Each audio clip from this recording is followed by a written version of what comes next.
तो इस कविता में बेटे कवि ने अपने पापा की एक दयनीय स्थिति का वर्णन किया है कि आजकल भाग दौड़ की ज़िंदगी में यहाँ तक हो रहा है कि जो बुजुर्ग हैं उनको भी काम करना पड़ रहा है और वो बेचारे आराम नहीं कर पा रहे हैं, कि बच्चों के भी हालात ऐसे हो गए हैं कि they are not serving the parents, old parents. तो ये बात तो ठीक नहीं है, लेकिन फिर भी चलो हम जो पोएम है उसके बारे में बात करते हैं। तो कवि ने लिखा है my father travels on the late evening train, कि मेरे पिताजी काम के बाद जो देर शाम को या रात को ट्रेन चलती उसमें यात्रा करते हैं।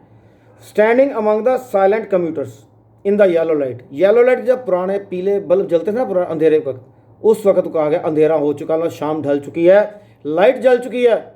और उसके मेरे पिता कम्यूटर्स, कम्यूटर्स होता है जो साथ यात्री करते हैं, उनके बीच में खड़े हैं। देखिए अब ये भी क्या हो गया कि उनको पता है कि बुजुर्ग आदमी खड़ा है तो चाहे उसको सीट दे दो। नो, सबब स्लाइड पास्ट इन अनसीइंग आइज, और वो अपनी आंखों में क्या कल्पना करते हैं जो बीते हुए समय की।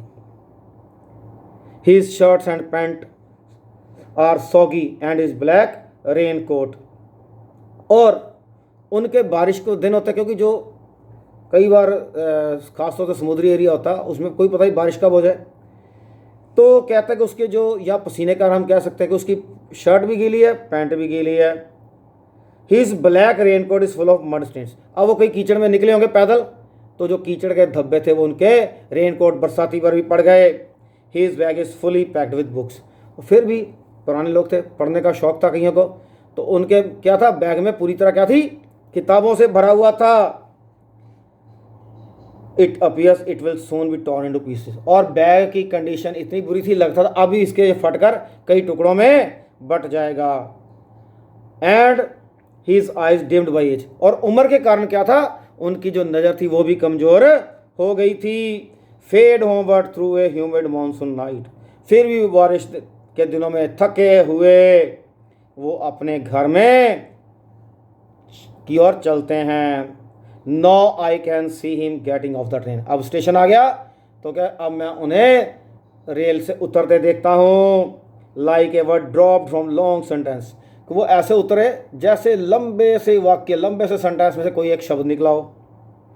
ही hurries across the length of grey platform, जो रेलवे का प्लेटफॉर्म है और राख के रंग का प्लेटफॉर्म, उसमें से वो गुजर जाते हैं।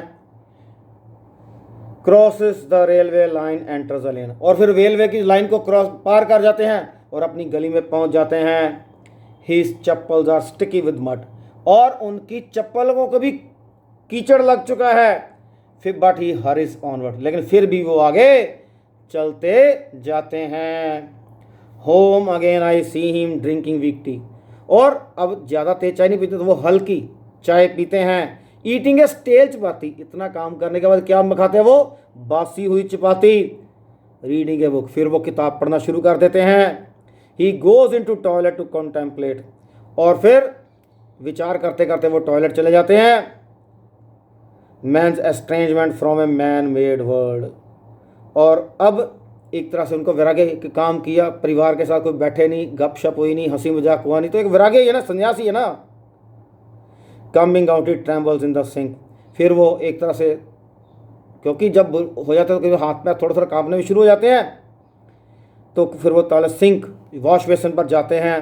The cold water running over his brown hands, और उनके भूरे भूरे हाथों से क्या होता है, जो पानी निकलता है। A fruit droplet cling to his greying hairs in on his wrist, और उनकी जो रिस्ट वाला कलाई, जो बाल है उनके बीच में भी पानी की बूंदें थोड़ी गिर जाती हैं।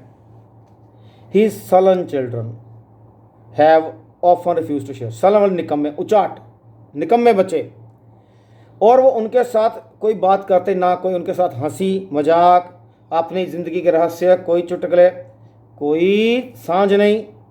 He will now go to sleep, और अब क्या करें, वो सोने को चले जाएंगे। Listening to the static on the radio, और अब रेडियो का शोर सुनाई देगा। ड्रीमिंग ऑफ हिज एंसेस्टर्स, और वो क्या सुनेंगे, किस बार सोचते हैं, अपने पूर्वजों के बारे में। ग्रैंड चिल्ड्रन, अपने पोते पोतियों नाता नातियों के बारे में।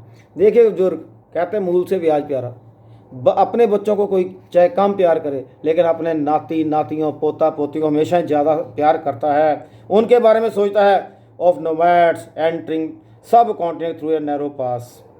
और जैसे एक उपमहाद्वीप में से जो दर्रे होते हैं, उनमें से वो ख्याल जो है वो गुजरते हैं, और वो उन खनाब दोष होते हैं जो 1-2 साल कहीं ठहरे, कहीं दूसरे चले गए, तीसरे चले गए, इस प्रकार। तो वो उनके बारे में सोचना शुरू करता है जो पर्वतों की तंग रास्तों द्वारा महाद्वीप में आते हैं। कि देखिए वो इतनी मेहनत कर रहा है कि बुजुर्ग होने के बावजूद, लेकिन जो बच्चे हैं वो उनका ख्याल नहीं कर रहे। तो बेटा कहते हैं माँ बाप की इज्जत पहले करो। वही है जो हम सबको दुनिया में लाते हैं। एक मदर होती है, वो भी कितने कष्ट सह के बच्चे को जन्म देती है, कितना कष्ट सह के बच्चे को पालती है। इसलिए कहा गया मातृ देवो भव। और हमारे जो पिता, आप देखना घर में फादर कितनी मेहनत करते हैं। अभी आप लोग घर में बैठे हो, क्या पता पढ़ रहे हो नहीं पढ़ रहे, लेकिन आपके फादर को टेंशन है कि मैंने अपने बच्चों की फीस देनी है, मैंने अपने बच्चों के लिए खाने पीने का प्रबंध करना है, मैंने अपने बच्चों के कंफर्ट का प्रबंध करना है। वो सुबह से लेकर रात तक लगे रहते हैं। तो इसलिए बेटा my humble suggestion to all of you, और आपके बीच में डिफरेंसेस चाहे होंगे कुछ पॉइंट्स को लेकर, but respect your parents, give full cooperation to your parents and give full comforts to your parents. अपनी पेरेंट्स के जो वेलफेयर है उसका ख्याल करो, उनके बारे में सोचो। ठीक है, तो इसी के साथ ये पोएम समाप्त होती है। तो इसका बेटा मैं इसकी पोएम विद मीनिंग मैं आपको शेयर कर रहा हूँ। इसके अलावा क्वेश्चन आंसर्स भी शेयर करूँगा। तो kindly write them in your notebooks and learn them also. Thank you very much. Have a nice day.